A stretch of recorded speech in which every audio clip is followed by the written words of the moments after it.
صدر Trump Washington سے directly مصر نہیں آئے، بلکہ وہ تل ابیب کے بن گوریون ایئرپورٹ پر اترے۔ یروشلم میں اسرائیلی پارلیمنٹ کنیسٹ سے خطاب کیا۔ اسرائیلی صدر نے ان کے لیے اعلیٰ ترین سویلین صدارتی تمغے اسرائیل میڈل کا اعلان کیا۔ ٹرمپ نے اپنے خطاب میں نیتن یاہو کی بہادری، ثابت قدمی اور جواں مردی کی تعریف کی۔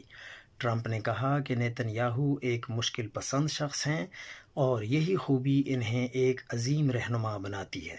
امریکہ دنیا کے بہترین ہتھیار بناتا ہے اور ہم نے یہ ہتھیار اسرائیل کو دیے۔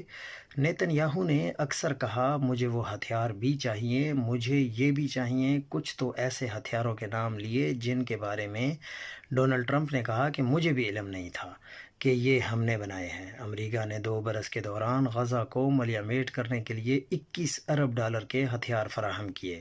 ٹرمپ نے کہا کہ جنگ مسلسل جاری رکھنے کے بجائے اس جنگ میں فتح پر نیتن یاہو کو مبارکباد دیتا ہوں۔ تاریخ انہیں اس وجہ سے یاد رکھے گی، مگر عالمی رائے عامہ بھی اسرائیل کو خیال کرنا ہے۔ جنگ بندی کے نتیجے میں دنیا اسرائیل کو زیادہ قدر کرے گی۔ اسرائیلی پارلیمنٹ سے خطاب میں ٹرمپ نے غزہ کی بربادی کا ہرگز ذکر نہیں کیا، الٹا فلسطینیوں کو نصیحت کی کہ وہ اب استحکام، سلامتی اور معاشی پیش رفت پر توجہ مرکوز کریں۔ تشدد اور دہشت گردی کے راستے سے ہٹنے کا یہ سنہری موقع ہے، وہ اپنے درمیان موجود نفرت پھیلانے والوں سے چھٹکارا پائیں۔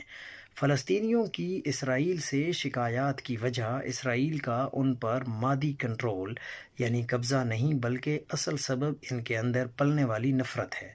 اتنی ہلاکتوں اور سختیوں کے بعد اب وہ اسرائیل کو چیرنے پھاڑنے کا خیال چھوڑ کر اپنی تعمیر نو پر توجہ دیں۔ پوری تقریر میں 2 ریاستی حل کے لیے ایک جملہ تک نہیں تھا۔ غالباً امن سمجھوتے کے مسودے کی طرح ٹرمپ کی تقریر کا مسودہ بھی نیتن یاہو کے دفتر میں تیار ہوا۔